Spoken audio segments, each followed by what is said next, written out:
बिस्मिल्लाहिर्रहमानिर्रहीम। अस्सलामुअलैकुम नाजरीन, उम्मीद है कि आप खैर आफियत से होंगे। आप देख रहे हैं यूट्यूब चैनल, मैं हूं इब्राहिम भुट्टा। आपसे रिक्वेस्ट है कि चैनल को ज़रूर सब्सक्राइब करें, बेल आइकन को प्रेस करना मत भूलिएगा। वीडियो आपको पसंद आए तो वीडियो को लाइक और शेयर ज़रूर कीजिए और कमेंट सेक्शन में अपनी राय ज़रूर दीजिए। सबसे पहले तो हम खबर शामिल करते हैं कि वज़ीर आला पंजाब मरीम नवाज़ साहिबा को चीन की हुक्मरान जमात कम्युनिस्ट पार्टी की तरफ से सरकारी दौरे की खसूसी दावत मिली है। मरीम नवाज साहिबा चीन की हुक्मरान जमात की दावत पर चीन का दौरा करने वाली पहली खातून वज़ीर आला होंगी। उन्हीं चीन के आला हकाम की तरफ से 8 से 15 दिसंबर तक 8 दिन का खसूसी दौरा करने की दावत दी गई है।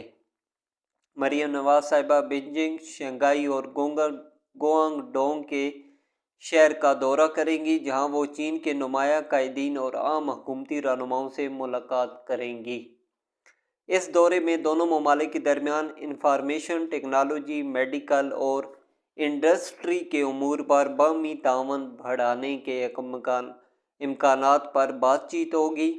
चीन और पाकिस्तान के निजी सेक्टर्स के दरमियान तजारती रवाबित को मज़ीद फ़रोग़ देने के लिए भी इस दौरे में आम इक़दामात पर गौर किया जाएगा। चीन की तरफ से पाक चीन तल्लुकात को मज़ीद वसी करने की ख्वाहिश का भी इज़हार किया गया है। इस दौरे में वज़ीर आला पंजाब के हमरा आला सतह का वफ़द भी चीन जाएगा।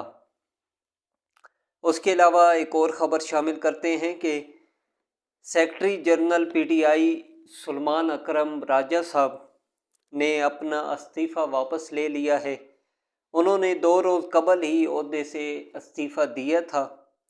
ज़राए ने बताया कि वो PTI के जनरल सेक्रेटरी के तौर पर ही काम करेंगे।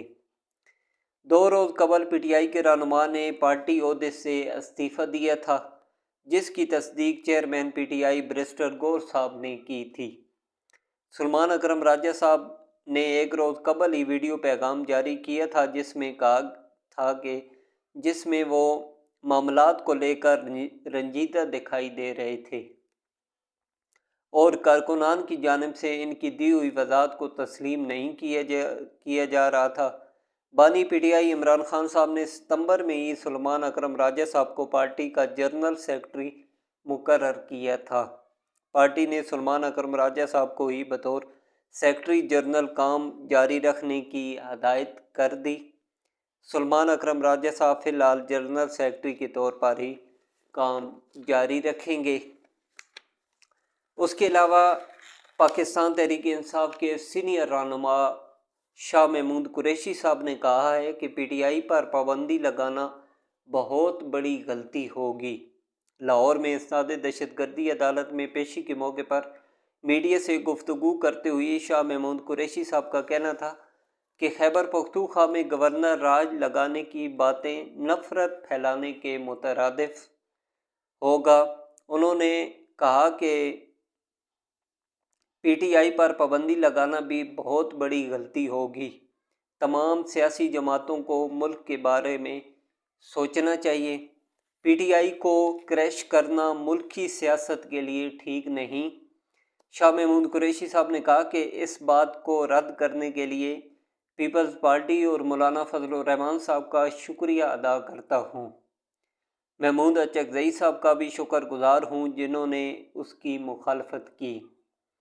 शाह महमूद कुरैशी साहब ने कहा कि मेरी गुजारिश है कि मुझे इमरान खान साहब से मुलाकात का मौका फराहम किया जाए। उसके बाद एक बहुत ही आम खबर शामिल करते हैं कि बानी PTI इमरान खान साहब से मुतल्लिक सोशल मीडिया पर कुछ खबरें, अफवाहें गर्दिश कर रही थीं कि इमरान खान साहब को जेल से मुंतकिल किया जा रहा है। तो उस बारे में ख़बर आई है कि जितनी भी सोशल मीडिया पर गर्दिश करने वाली अफवाहों को गलत करार दे दिया गया है। अडयाला जेल ज़राए के मुताबिक बानी PTI इमरान खान साहब अडयाला जेल में ही हैं और उनकी सेहत बिल्कुल ठीक है। उनकी अडयाला जेल से मुंतकिली की खबरों में कोई सदाकत नहीं। ذرائع کا کہنا ہے کہ عمران خان صاحب معمول کے مطابق اپنے سیل میں موجود ہیں۔ ان کے سیل کو تھانہ نیو ٹاؤن کا حصہ قرار دیا گیا ہے۔ وہ 2 دسمبر تک تھانہ نیو ٹاؤن پولیس کی تحویل میں جسمانی ریمانڈ پر ہیں۔ جیل ذرائع کے مطابق عمران خان صاحب کی 28 ستمبر کے احتجاج کے مقدمے میں پولیس نے گرفتاری ڈالی ہے۔ ڈاکٹر روزانہ ان کا طبی معائنہ کرتے ہیں۔ ان کا بلڈ پریشر اور شوگر لیول نارمل ہے۔ وہ روزانہ 2 بار ورزش کرتے ہیں اور جیل مینول کے مطابق انہیں تمام سہولیات بھی دستیاب ہیں۔ ذرائع نے مزید بتایا کہ بانی پی ٹی آئی کی صحت اور کھانے کا خاص خیال رکھا جاتا ہے اور سیکورٹی کے لیے عملہ ہر وقت تعینات رہتا ہے۔ تو اللہ پاک سے دعا ہے کہ اللہ تعالیٰ بانی P T I Imran Khan صاحب کو صحت عطا فرمائے۔ اس کے علاوہ ایک اور نیوز آئی ہے کہ عثمان بزدار کے نیا پاکستان منزل آسان منصوبے میں 30 ارب کی مالی باضابطگیوں کے معاملے پر پنجاب اسمبلی کی پبلک اکاؤنٹس کمیٹی 2 نے تحقیقات کا آغاز کر دیا ہے۔ پی ٹی آئی کی پنجاب حکومت کے میگا پروجیکٹ نیا پاکستان منزل آسان میں مالی باضابطگیوں کا معاملہ میں انکشاف ہوا ہے کہ بزدار کے منصوبے کی فیزیبلٹی رپورٹ کے بغیر ہی ترقیاتی کاموں کو شروع کیا گیا۔ نیا پاکستان منزل آسان منصوبہ بغیر قانونی تقاضے پورے کیے بغیر ہی شروع کر دیا گیا۔ دستاویزات کے مطابق منصوبے میں قانونی تقاضے پورے نہ ہونے سے 30 بلین کی مالی بد انتظامی کی گئی۔ نیا پاکستان منزل آسان منصوبہ کا PC2 ہی تیار نہیں کیا گیا۔ منصوبے میں پلاننگ کمیشن کی ہدایت کو مکمل طور پر نظر انداز کیا گیا، جبکہ نیا پاکستان منزل آسان منصوبے کا ریکارڈ ہی فراہم نہیں کیا گیا۔ اس کے علاوہ ایک اور خبر آئی ہے کہ تحریک انصاف کے رہنما مراد سعید کا 24 نومبر کو ہونے والے احتجاج میں بشرا بی بی کے ساتھ موجودگی کا انکشاف ہوا ہے۔ ذرائع کے مطابق تحریک انصاف کے رہنما مراد سعید 24 نومبر کو ہونے والے احتجاج میں بشرا بی بی کے ساتھ کنٹینر میں چھپے ہوئے تھے۔ اطلاعات کے مطابق اگر مراد سعید کو پکڑنے کی کوشش کی جاتی تو خون خرابے کا خطرہ تھا۔ وزارت داخلہ کی جانب سے جاری مراسلے میں کہا گیا ہے کہ پی ٹی آئی کے پرتشدد احتجاج میں تربیت یافتہ شرپسند اور غیر قانونی اغوان شہری شامل تھے۔ یہ سخت گیر 1500 شرپسند براہ راست مفرور اشتہاری مراد سعید کے ماتحت سرگرم تھے، جو خود بھی ان کے ہمراہ تھے۔